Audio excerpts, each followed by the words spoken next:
Welcome to my camper. Come on in and see what I'm making today.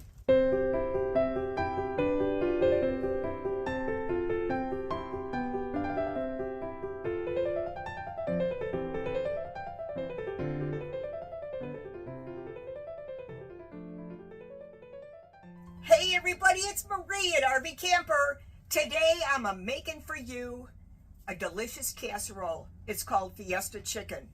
It's referred to as a dump and go casserole. To me, as I've mentioned before, dump and go should not be related to food. Do you know what I'm saying? All right, let's get to the recipe. You need to preheat your oven to 350.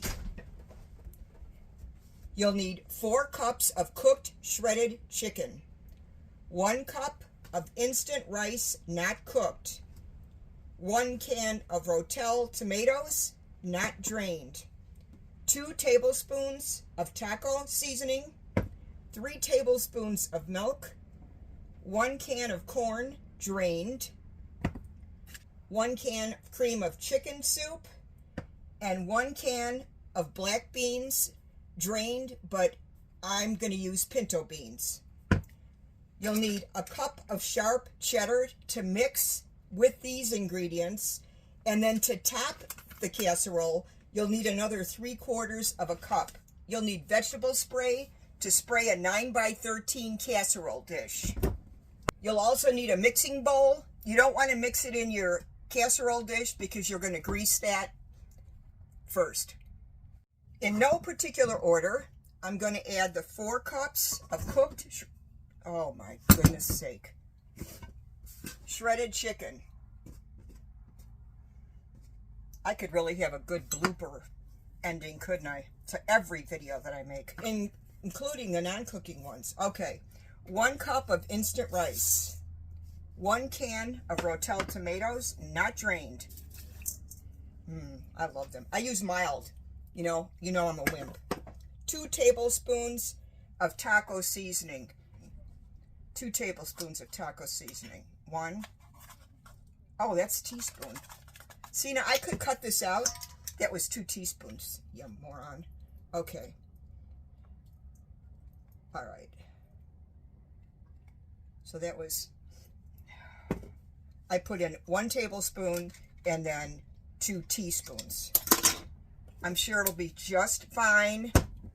We'll overlook that little snafu. 3 tablespoons of milk.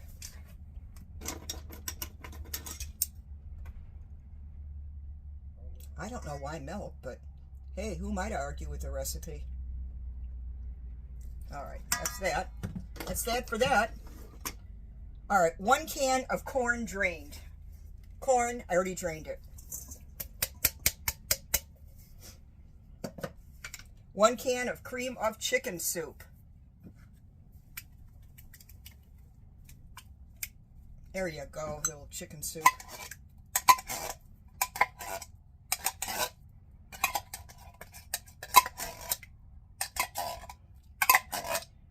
Okay. 1 can of black beans drained, but I'm not using black beans, I'm using pinto beans. I could say a bean is a bean, but I am not ready to argue with anyone. I know there's a difference. Okay, and 1 cup of sharp cheddar cheese. This is unreal, isn't it? 1 cup. All right, here's my cup. All right, 1 cup. Now we're going to mix it all together.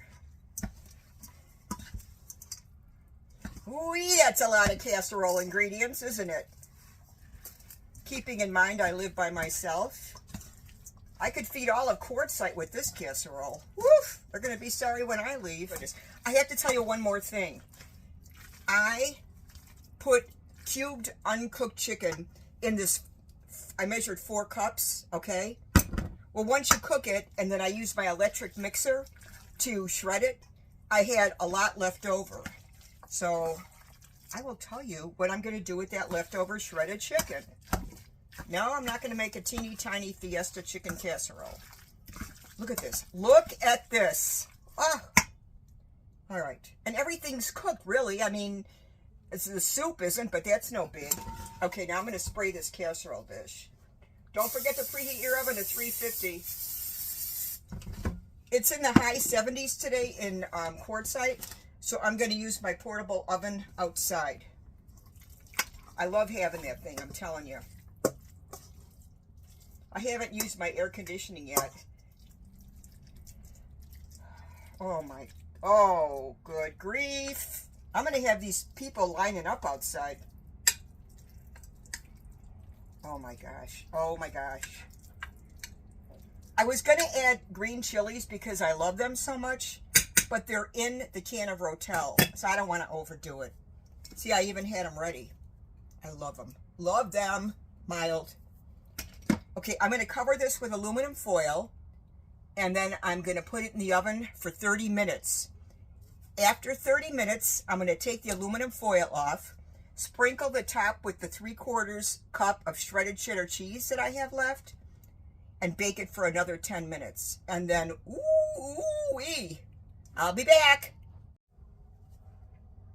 I just took this casserole out of the oven. I'm going to take the aluminum foil off. Whoa, mama. Whoa. I'm going to sprinkle the remainder of the cheese, which I said 3/4 of a cup. If you want to add more, go ahead. In fact, you know what? I am going to add more. So there. I have another 1/4 of a cup left in this package. What am I saving it for? Christmas? Don't skimp. You got it? Use it. Use it. You know, a Mexican blend cheese would work well too. It's different varieties of cheeses. All right, I'm going to put this back in the oven for 10 minutes and let the cheese on top melt.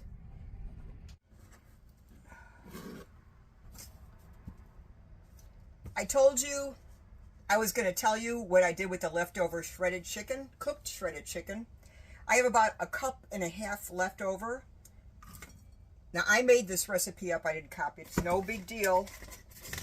You're going to need chicken, salt and pepper, mayonnaise, chopped walnuts or pecans, dried cranberries. These are 50% less sugar.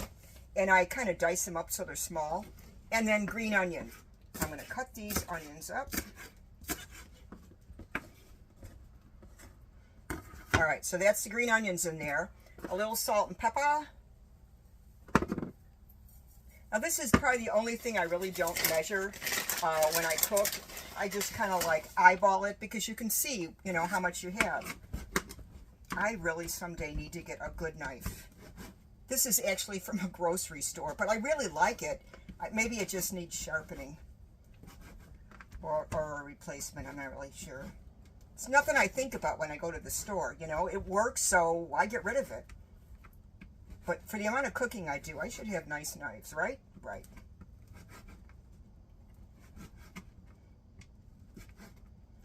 All right.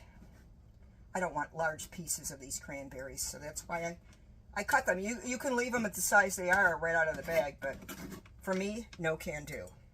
I can't even eyeball to tell you how many this is. I could have measured it, but I didn't even think about it. All right, so that's cranberries. I might put more in, you know? More in? Who are you calling a moron? All right. These I keep in the refrigerator along with the walnuts. They keep a long time. Don't know how long. Okay, it's been less than 10 years. I know that. Just kidding. Okay. They're kind of sticky, you know, and cold. Okay. There. Alrighty, and now the walnuts. These are chopped. I'm not certain how, well, they're still kind of big. Yeah, I'm gonna chop them some more.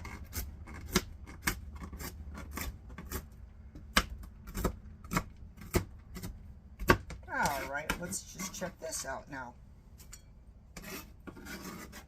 Ooh.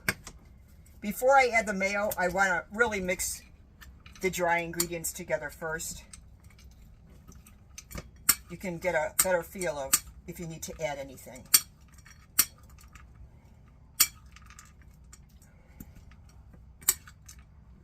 I think the ratio of everything is really good.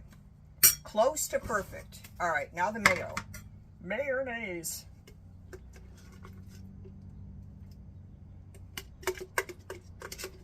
And once it's in the refrigerator, like, you know, overnight or 2 days or whatever, you know me with things absorbing liquid and such, you might want to add more mayo as you eat what's left of it, like the next day or the day after that.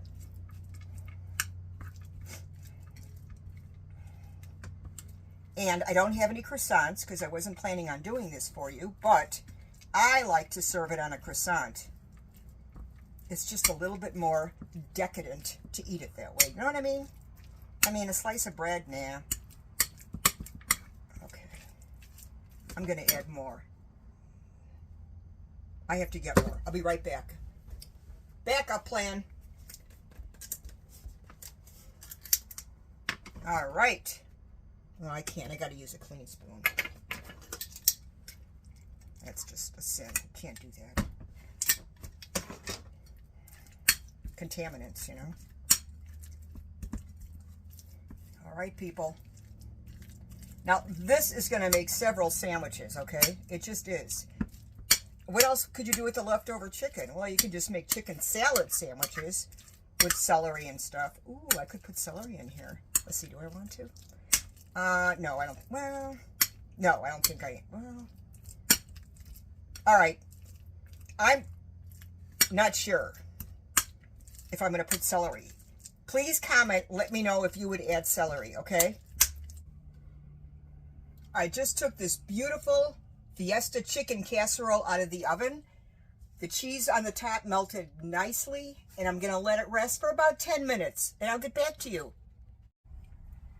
This chicken Fiesta casserole was so easy, even a caveman could do it. Remember those commercials? Anyway, this is so easy. All right, let me try it. Because besides being easy, I mean, you want it to taste good, right?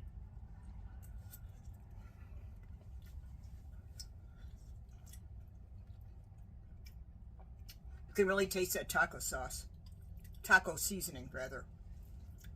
But I gotta try it again because I want to taste the other things too.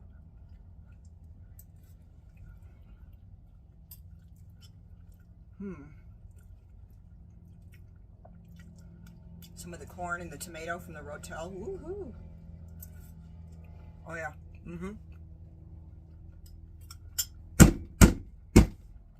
Good one.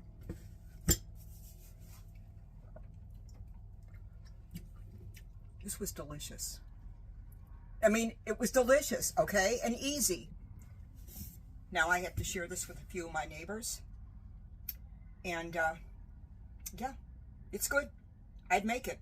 Again, I definitely would. And would feed a lot of people, too. Before I end, I have to give recognition to two people. Yesterday, I was on the phone with someone from Verizon. And he was located in California. Very nice man. His name was Ivan. His name is Ivan. And he helped me with the phone situation problem that I had. Made a commission because I got another phone. But I told him I'd give him a shout out because he was so interested in my videos that he wants to subscribe right away. So Ivan in California, Verizon, thank you. You really helped me. The other person I want to give a shout out to, I believe his name is Joel. I'm sorry if it's wrong, but I think it's Joel. He's over at one of the discount tire stores in Mesa, Arizona. I called him yesterday because I need to replace my tires on my travel trailer before I head to Iowa. So I called him. We talked for a long time, blah, blah, blah. Told him about, we were talking about YouTube, and of course, naturally I have to work that into conversation. He was excited about subscribing. He said, can you give me a shout out? Joe, Discount Tire, Mesa, Arizona. Shout out to you and your wife. Thanks for helping me yesterday. I'm really excited about getting the new tires put on. Everybody, thanks for watching my video. Have a great day. I would try this if I were you.